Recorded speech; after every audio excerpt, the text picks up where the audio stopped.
Recording.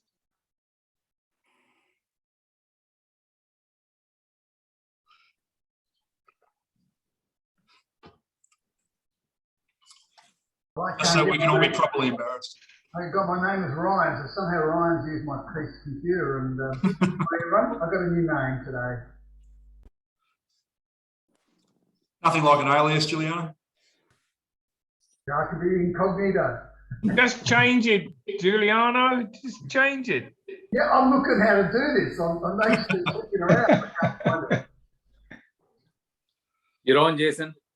All right. Just Rotarians, right click and rename. There we go. Good afternoon, everyone. Just call the meeting to order, if I may. Welcome to this special online meeting. Now, the first of hopefully only two that we're looking to do. As you know, we've got a meeting this week, next week, and then no meeting on Australia Day. So hopefully by the time the beginning of February rolls around, Paul will be able to see us all face to face and berate us for not wearing ties. As Rotarians, we offer service to change lives through valuing the fellowship, friendship and fun in our club. We recognise and acknowledge the diverse backgrounds and needs of our members and community, from the original inhabitants of the land we share to the successive generations that follow. Together, we have a collective impact. Please welcome your presiding officer today, President Paul Gendel. Well, welcome everybody to this Zoom meeting. I hope you all had a lovely Christmas and New Year break.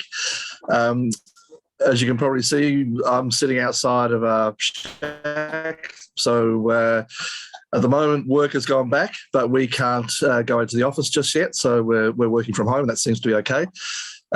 We had a mixed break. We had a lot of our kids had to get tested for COVID because there was a few parties going on around the place, and so they had to sit in lines for quite a long time, and it took 2 days for them to get their results, but everybody's all clear. But the other sad news was that we were sort of involved in with the woman who drowned in the river at Swanreach on New Year's Eve. So we're involved in looking for her, and then the police managed to find her at 2 o'clock in the afternoon. So it just reminds us again that the river is a beautiful place to have some fun and relaxation on, but you have to be absolutely careful. It's can be very, very dangerous. Anyway, on to a much brighter note, I would like to announce the birthdays for this week. I've got them listed in front of me. So he is now Giuliano. It was Ryan before, but Giuliano, his birthday was on the 9th of the 1st. Tracy Wallace was on the 9th of the 1st. Warren Wilson was on the 10th of the 1st. Ian Renton was on the 12th of the 1st. Andrew McLaughlin was on the 14th of the 1st, and Heidi was on the 14th of the 1st as well. So congratulations and happy birthday to all of those people. Anniversaries.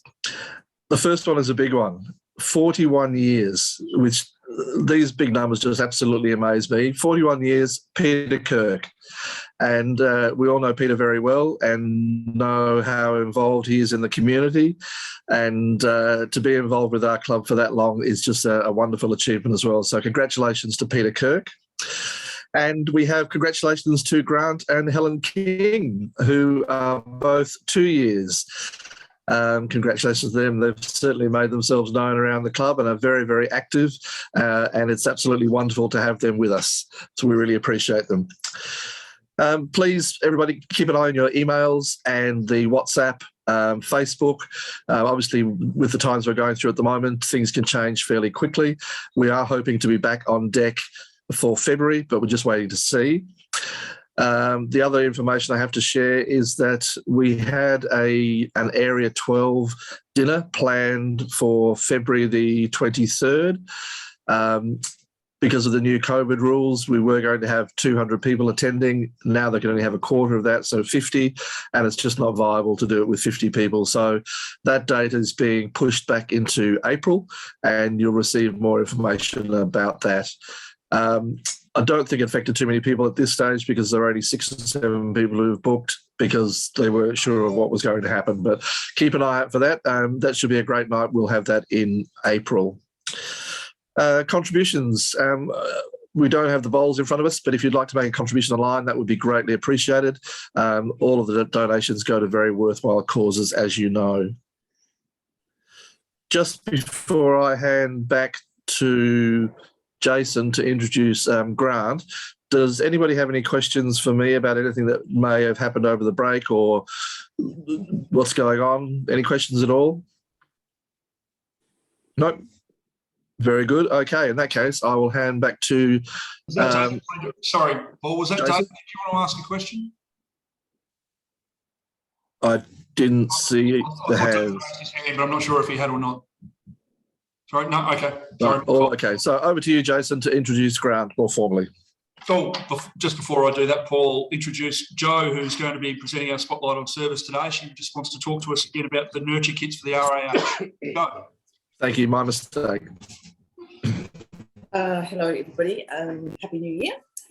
Just a bit of an update with nurture kits. One of the community service people at RAH, Georgina Pierce, has reached out to help with a little gift for all the COVID staff. So we have agreed to make up 200 little boxes for them. They're working very hard, but they're also feeling a bit isolated from everybody else because they aren't allowed to interact with anybody else in the hospital. So we are putting together some boxes. We're pretty close to having it all sorted. I think we've got some great people that are helping out. Everybody's, quite a few people have put their hand up to help out. So that will go off to the RAH next Wednesday. So always looking for other people if they're interested. So maybe, send me a message or something if you're interested in helping out or donating or anything like that. But I think it's certainly timely that we help out the RAH at the moment. They're doing it tough. Absolutely. Thanks, Jo. I think that it's been a really interesting time for all of us just over the last couple of weeks because before Christmas, I think too many people of us had people around us who had COVID, and now I know from my personal experience, we've got 4 staff in isolation this week. We've had 2 come back to work after returning negative tests. It's really all happening, and it's very much it's a lot more real for us here now in South Australia than it previously was. I have the honour today of presenting our guest speaker, Grant King, and Grant's going to be presenting a bit of a retrospective of not only his life, but certainly his career across education and medical science. I'm really looking forward to this, and I do want to say a particular thanks to Grant because got put out on fairly short notice after we had a speaker become unavailable, and I'd like to say thanks very much to him for making the time and the effort to present today. Thanks, Grant. Thanks, Jason. So thanks for the opportunity to present this. I'd like to apologise to any that may have been to the social night a couple of months ago, because it's essentially the same presentation. But I'll start heading in.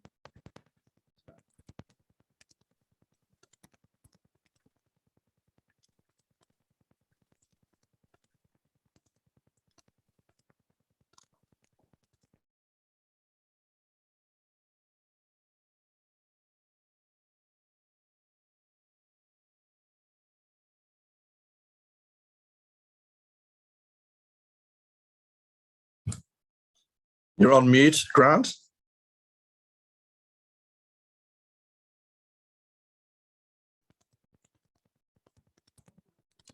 I had all clear now. Can you hear me now? Sure can. Yep. So I grew up in Salisbury. My family's had a long connection to Salisbury. My great-grandfather owned a Paradale farm, which is where Parafield Gardens now is. And Kings Road was named after my great-grandfather's family. So the couple of images here, the one on the left is the original family home that's no longer original, doesn't look much like it would have done, but it was built in the 1860s and it's located on Kings Road. And the photo on the right was, that's Kings Road in the mid-1950s with a TAA Fokker Friendship coming into land at Parafield Airport. Back in the days when Parafield Airport was, this was around the transition between Parafield Airport and Adelaide Airport as being the main airport for Adelaide. You can see an FJ Holden on the left-hand side, and the hills behind it is Para Hills.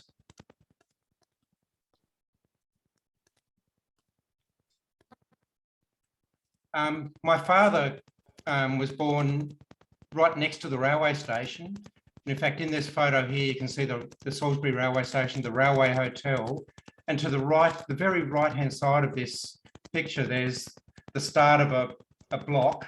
That's where my father's house was. He was actually born in the house, and so the family continued to be involved in Salisbury. My mother was born in Minlaton on the York Peninsula, but moved to Salisbury when she was young and moved into what was called the cabin homes, a whole pile of transportable homes that were put in just after the war in the area of Salisbury to just provide a lot of accommodation for new migrants from Britain and just people moving in from the country. My grandfather moved in to take up a position at the British tube mills at Kilburn. This next photo is an aerial photo of Salisbury in 1953, and running diagonally across you can see Middleton Street. That's what's now Salisbury Highway. So as you can see, Salisbury back then was just very much a little country town. In the far left-hand corner, there's a red arrow. That's actually the block where my parents built their house. And you can see the block's been cleared, but the house has not yet started. This is the house they built. Immediately after the war, there was a brick shortage, so they made their own bricks by hand using a cement mixer and a mould, had them tested at Adelaide University to get the strength of the concrete. Dad miscalculated and ended up with a brick fence, a barbecue, and a tank stand as well out of the bricks that he made. I attended Salisbury Primary School from 61 to 68. And the couple of photos I've got there are of 1970, which was just after I'd left, when the new school was being built. And the one on the left is around 1870, when the school was first opened. So my father and my grandfather went to Salisbury Primary.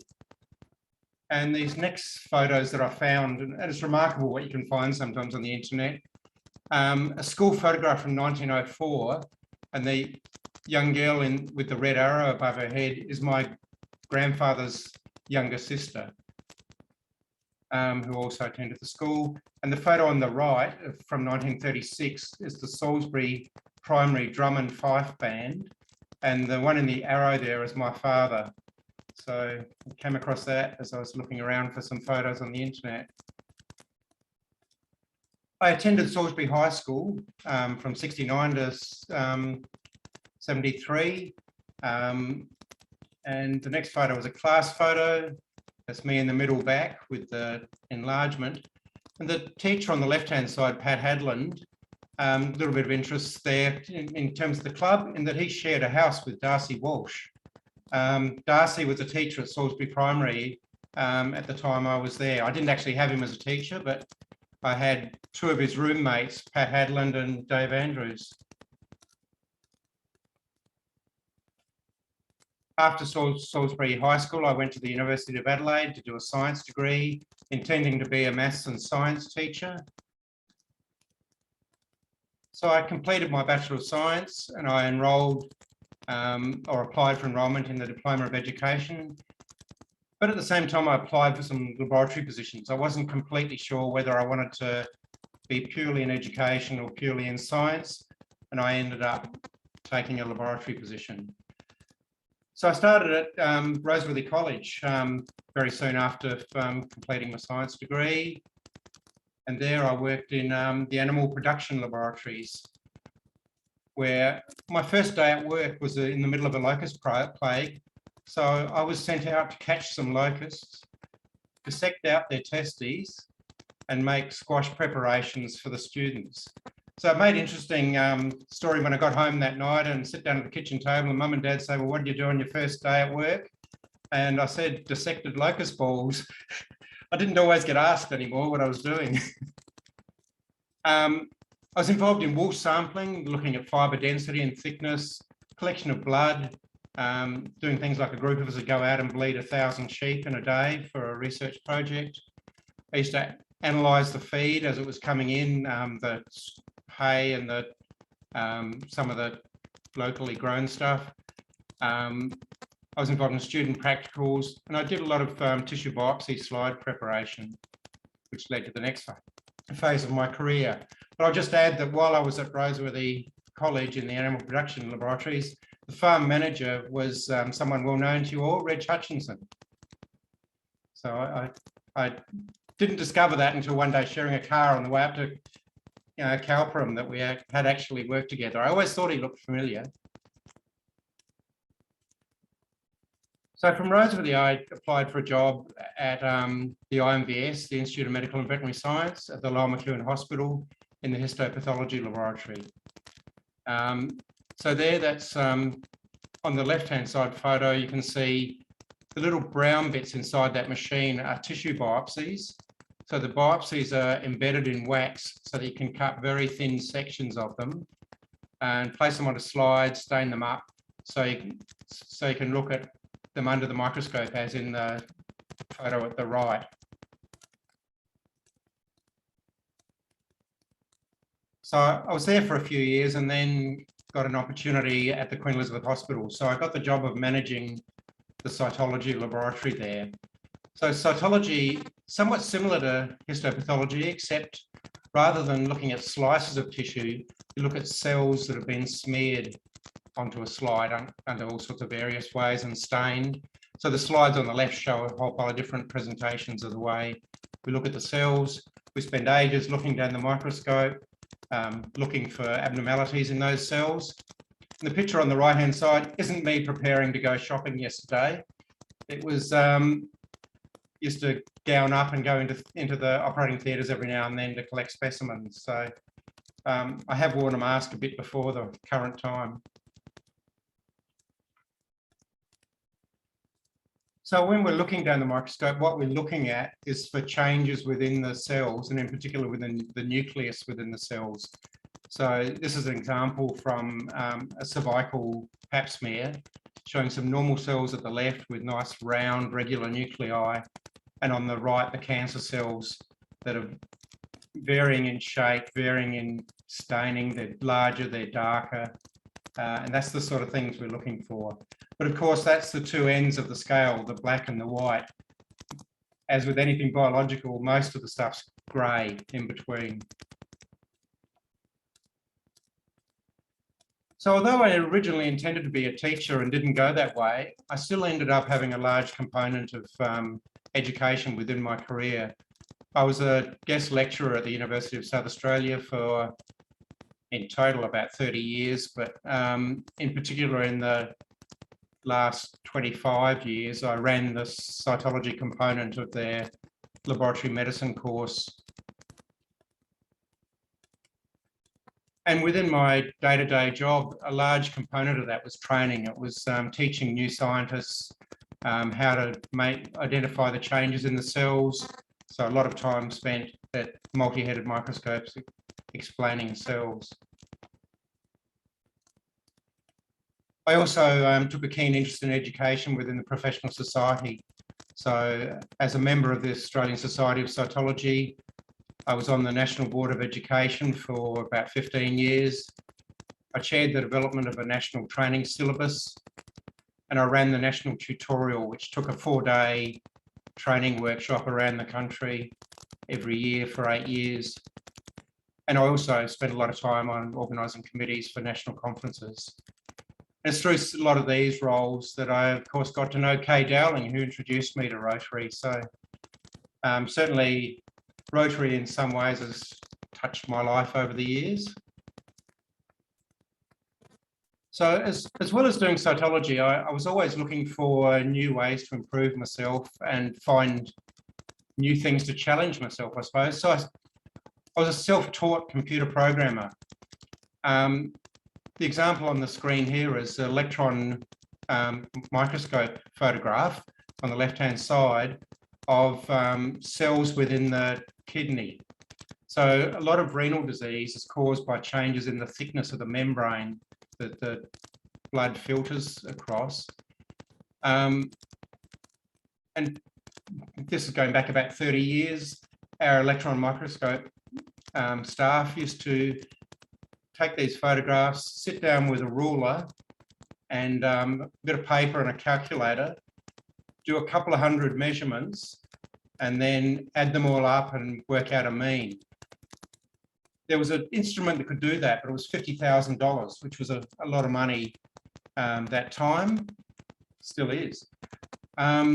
So I devised a little program that just, they scanned in the photographs, used a mouse to just click on each side of the membrane, and it calculated, told them how many they'd counted, calculated the mean, the standard deviation, which is a measure of the variation within the measurements, and gave them the results in a graphical and numeric system. I also was, we found that the word processing capabilities of our laboratory system was extremely poor. And so I went to our IT department to ask, could we integrate something like Microsoft Word to do the actual processing? Initially told it wasn't possible, but I did find someone in IT that helped me. And so I wrote our reporting system in Microsoft Word using the Visual Basic language that ended up being used across all the histopathology laboratories in the state public system. And of course, a bit towards the end of my career, I was very much involved in management. So from the images there, lots of data and calculations to justify everything you wanted to do. A lot of investigation of new technology, which I always found really interesting, and lots of meetings. So I had 5 years as the scientific head of cytology for SA pathology. We had a system where we had departments that were across the whole state that had a joint scientific and a medical head. So for that department, I was responsible for 50 staff. And then cytology merged with histopathology departments to form the anatomical pathology department. And I was scientific head of that with 250 staff. So one of the things that really drove when I was moving to retirement was there was these major projects underway, and I really wanted to complete those before I got to retirement. Not that anything's ever complete, but the new Royal Adelaide Laboratory opened. I was involved in the design of those. The new laboratory information system was installed, still a long way to go. And the new cervical cancer screening program was implemented. So that uses looking at DNA as the first step rather than looking at the cells, but looking at the cells is still involved. So that's my career in a nutshell. So I'd like to just sort of finish off with a bit of family interest that I hope you'll find interesting as well. So on the left-hand side, my family, my sons, Ryan and Jason, Helen and myself. That one, an older photo, but I just sort of wanted to grab one with just the four of us. And on the right-hand side is where the family's at the moment. So Jason on the right-hand side, his wife is Pimini at the front left, her sister Pangrawin, who currently lives in Australia as well. She's studying in Australia, and that's how Jason met Pimini when she was here doing a Master's in International Studies at Adelaide Uni. So Pimini comes from Kokhad village in Nakhon Si Thammarat province in Thailand, which no one's probably heard of. I certainly hadn't before I met Pimini. But on the map there, the red area is the Nakhon Si Thammarat province. And as you can see, Phuket and Koh Samui that most people will have heard of, it's sort of in the middle of those. And Pim's village is just a very little village right in the centre of the peninsula. So Jason and Pim were married in Australia in 2018. And then a month later had a wedding in Thailand. So Pim's parents and grandmother and sister came out to Australia for the Australian wedding, and about 20 family and friends went to Thailand for the Thai wedding. So this is Pim's parents' house. They've actually completely gutted their front yard, taken out all of their plants so that they could get in marquees and things to have the wedding. And within 12 months after the wedding, it was back to normal because of the high rainfall. So that's Helen and myself dressed in Thai national costume, ready for the ceremony. So we got to the ceremony, we had a procession from Pim's grandparents' place to her parents' place. The family were all involved in the procession. Helen's sister at the front, Helen carrying the rings, me carrying the dowry, there are other couple of sisters behind all carrying gifts for the monks. So the wedding was held in the front room of Pim's parents' house with the Buddhist monks running the ceremony.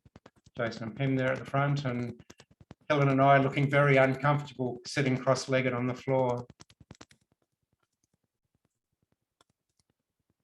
After the ceremony, this is Pim's grandparents coming to wish the bride and groom all the best.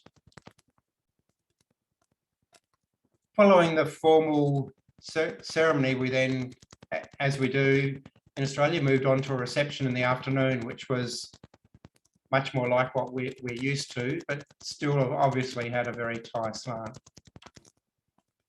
The reception was held in the hall of the local college, around about 700 guests, and Pim always said she doesn't know most of them at all. They just came to see the Aussies. They weren't really interested in her and Jason.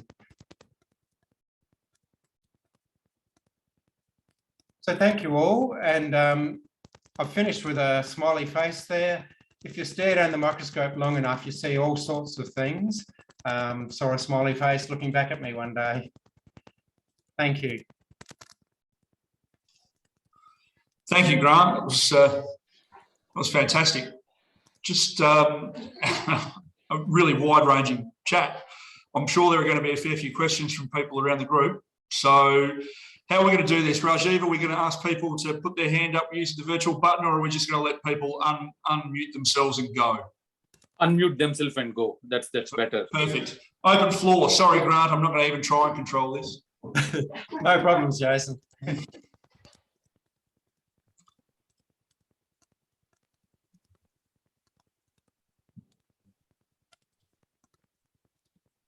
Okay, I've got the first one. Histopathology. Please define it for me. So histopathology is the study of tissues. So it's looking at whenever you've had a biopsy, or when anyone's had any, or a resection, or any sort of, as in between Roy's nose, that tissue is sent off to the laboratory. That's the histopathology laboratory. So that tissue will be, if it's a small thing, it'll be put straight into a container that goes through a series of solutions so that it gets embedded into wax, and that supports the tissue so that you can cut it. So they're normally cut at about 3 microns, so 3/1000ths of a millimetre is the size of the thickness of the tissue, so that then can be stained out and looked under the microscope to make a diagnosis. And that'll be whether it's cancer or not, whether it's inflammatory, a whole range of different diagnoses can be made from that.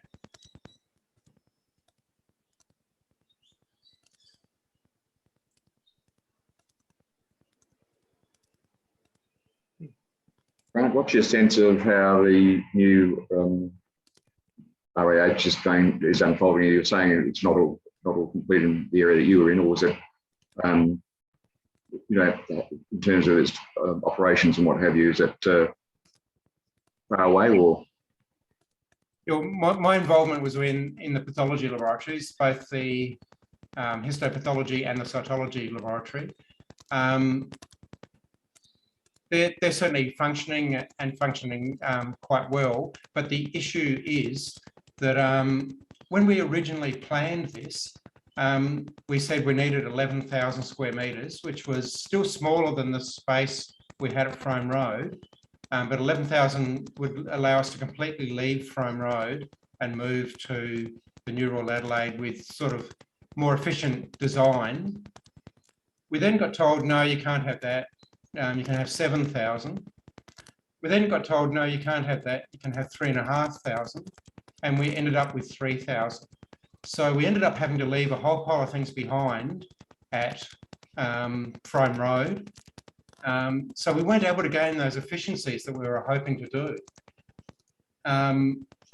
We actually looked at running a pneumatic tube down North Terrace, but that was going to cost $14 million because of all of the other infrastructure that runs down North Terrace was going to make it really complex. So that didn't get off the ground. So SA pathology is now, and it's very much stabilised, probably largely due to its excellent effort in the COVID crisis, has made the government much more supportive. So they're in the process at the moment of moving, of going through a tender process for new accommodation, and they will have, it'll be somewhere close, and they will have a pneumatic tube to the New Royal Adelaide. The money's there, has been found now to do it properly. Tony had a question. Tony Mill first. Sorry, are you talking to me? Yes. Yep. Put your hand up for a question. Yes. Mine is more of a comment than a question. Grant, your stuff about Salisbury took me back. We lived on Fendon Road, where my father, part-time at least, had an orangery on the Little Para River. And so thank you for that small vignette taking me back to the days of my boyhood, which actually were a bit before your time, I suspect. Yes, but I certainly remember the oranges.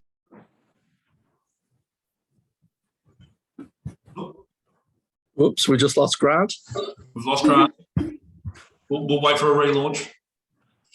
Yes. Miracle of technology, Paul.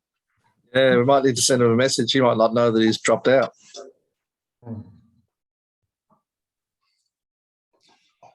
Having done this myself, I know that right now he is madly scrambling to find the link and reconnect. Yeah. So somebody else might know the answer to this question. So I've got two for him. One is about, he said about 3 microns. How thick is a human hair in microns? Like, I can't imagine what 3 microns is. It sounds small. There he is. You're still on mute though, Grant. Welcome back. Grant, you there now? Yeah. Yep. Yeah, I've got a couple of questions for you. Sure. 3 microns. I know that's a very small amount. How thick is a human hair? Oh, that's a good question. I'm just trying to get a comparison. Yeah. Jeff Miller has given an answer.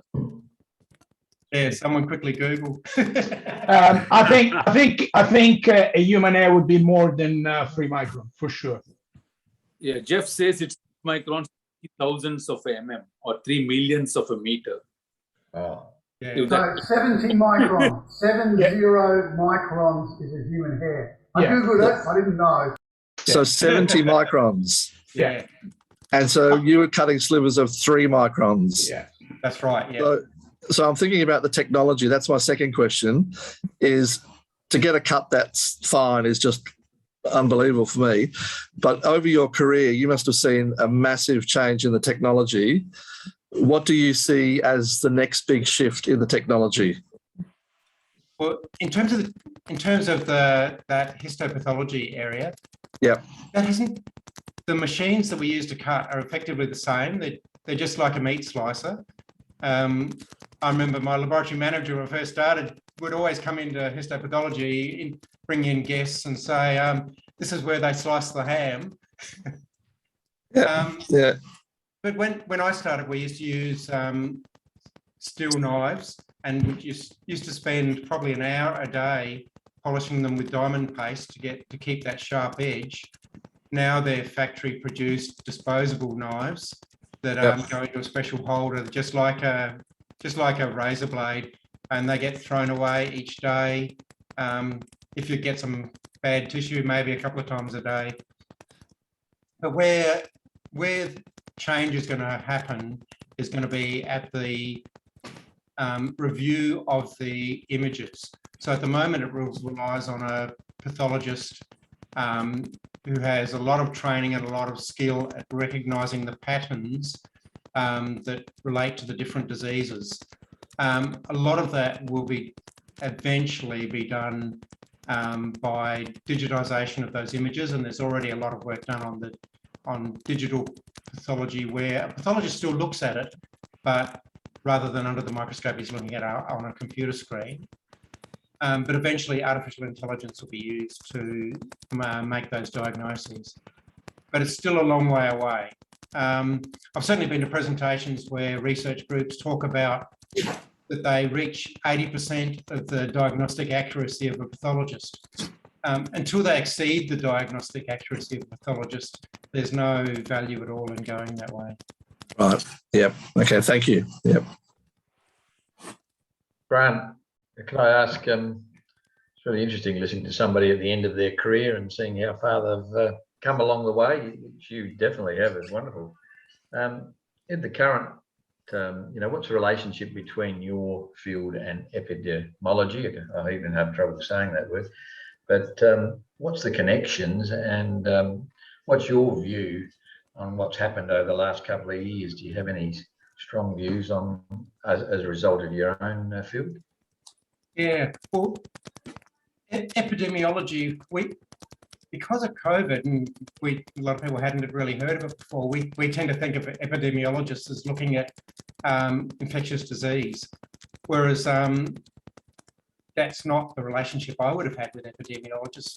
The epidemiologists I would have had would have been looking at cancer rates, and in fact, the cervical screening program and the breast screening program had a lot of epidemiologists involved in managing those programs to do the analysis to see how effective they were and how effective any changes might be. In fact, one of our own members, Frida Chiop, was an epidemiologist with the breast screening program.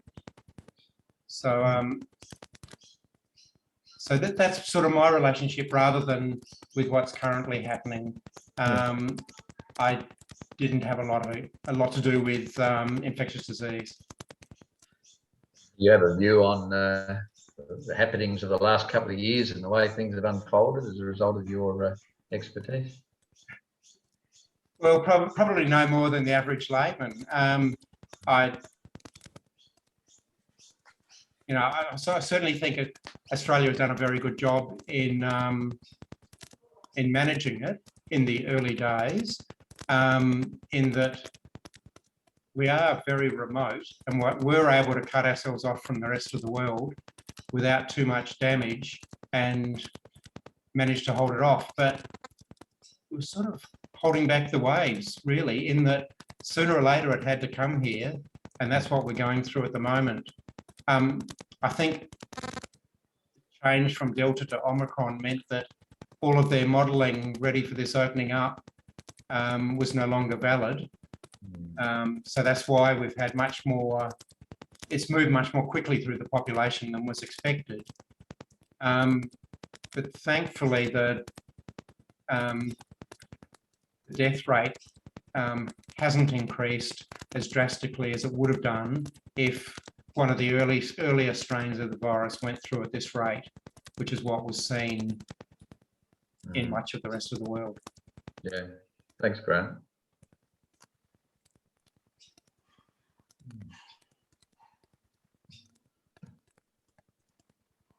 All right, last call for questions, ladies and gents. Just flicking over to the second screen because there's enough of us here that I have to actually go to the second screen, which is great. Good to see everybody here. I think Roy put his hand up at one stage there. I don't know whether he wanted to. No, Stephen? Yeah, just very briefly, a bit of we just had a segue introduction dealing with COVID and now Omicron. So I just thought I'd share with you all the fact that I ran into another couple where my wife and I went for our booster shot this morning at the Glenunga Medical Centre. That's a free plug for them. But they're pretty amenable to getting people in, and I think they've got the upper on a few other medical centres around the place. So Robin and Barb Turner were there as well. So we coincided our round 2 shot, now our booster. So we're ready for this brave new world of Omicron, but it's definitely all over Australia, and the genie's out of the bottle. It ain't going to go away. So we're just going to live with it.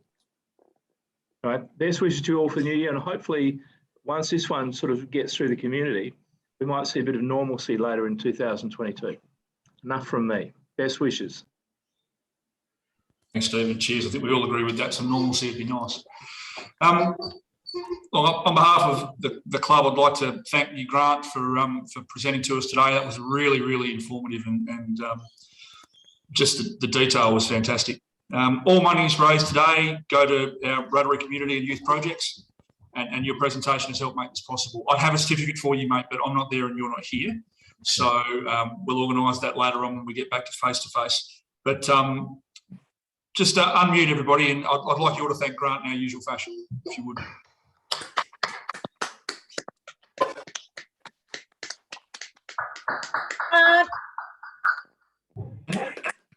And over to you, Paul. Thanks, Grant, Jason, and thanks, Grant. Yes, I heard that at the fellowship night as well, but I still got a lot more out of it this time. So it was really interesting to hear. Thank you very much. Everybody, there's a few people I'd like to thank. A few emails have been coming out with my name on them. I haven't actually written those emails. Rajiv has written those emails and has done a lot of work behind the scenes to get the Zoom meetings up and running. He is now officially anointed as our Zoom guru. So anything Zoom will go through Rajiv. But also thanks to lots of other people. I know that there's been a lot of people, pardon me, working behind the scenes feverishly, but I would like to send a huge thank you out to Jo Fiedler and her team. The Nurture Kits has taken on a whole life of its own, and now to be at the Royal Adelaide as well. There was a call for 200 kits, and that just blew me away. I'm thinking, how's that going to be possible? Well, the committee have just all rallied round. They've all said, I'll do so many, I'll do so many, I'll do so many. Rotaractive got it getting involved as well, and Heidi's coordinating with them. So it's just been an absolutely wonderful team event. So congratulations to Jo and the rest of her team. Well done. To everybody else, it's been lovely to see your faces for the first time this year, and hopefully we'll be on Zoom only for next week and we can get back to normal after that. Fingers crossed. Thanks, everybody. It's an early finish today. Sorry? Yes, Rajiv. Jason for organizing the speakers despite all the last changes.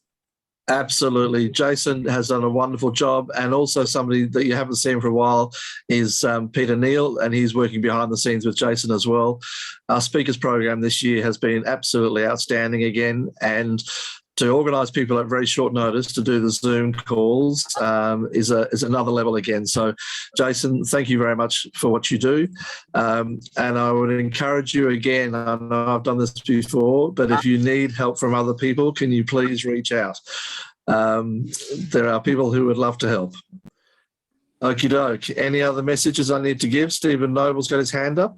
This is a bit of trivia, and I don't know if you can read this. I'm going to put it up on the screen and see if you can read the name on that company. Romack? No, you're wobbling around all over the place. Reaching Children? Oh, here it is, probably there. Can you No. see that? No. Let me read it to you, because it's interesting. I have got all the statutory records for Romack since it was set up. I'm sharing this with you because Darcy is the vice chair and is going to be chair later in 2022, all things being equal. And Elizabeth Davis, one of our members, is chair of the Central Committee for Romack. Now, Romack has actually changed its name a number of times, as I've discovered, and it started off with Romack Reaching Overseas with Medical Aid for Children Limited, and then it became Romack Rotary Overseas. for children. So, and then it became Romack, Rotary Oceania. So we've been overseas, it's been reaching it. So it's quite interesting to look at the history here. I might give it all to Darcy and say, do with it what you may, because I don't need it. But I've just received a carton of all this history. But it's just interesting how it's changed its name as it's changed probably where it identified its focus. Right? Enough said, that's just a little bit of trivia to fill in the gap of time. Right? Best wishes again. Thanks, Stephen. Yeah, and there's another example of somebody putting their hand up to do something in Rotary.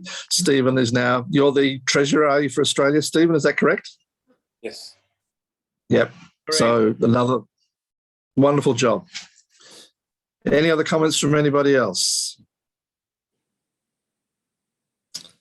Can't see any hands. Oh, Hendo, you've got your hand going up a bit. Are you there, John? No, we can't hear you. It's all gone. You have to do a Marcel Marceau and mime for us. Okay, well, on that note, we'll say a big thank you to everybody for making the effort to come along today. Thank you to all the people behind the scenes who have organised it, and we look forward to seeing you next week. Bye for now, everyone. Bye, everyone. Bye. Bye, everyone.